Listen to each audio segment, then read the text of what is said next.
Bom, pra mim eles não mostraram arma não. Eles falaram que ia chegar junto com o dinheiro do motel, com o dinheiro pra mim. E não sei, de repente não quiseram pagar mais nada, não quiseram chegar junto com nada e sobrou pra mim. Usaram e abusaram de você e te deixaram na mão?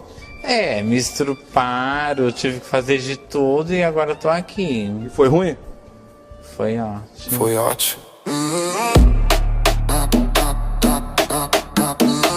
O Ednei Aparecido Palhares, 33 anos, conhecido como Débora.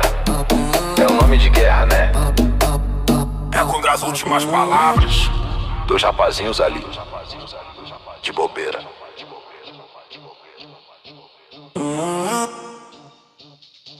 Chamou pra dar uma passeada e no motel fazer um tchaca-tchaca na buchaca.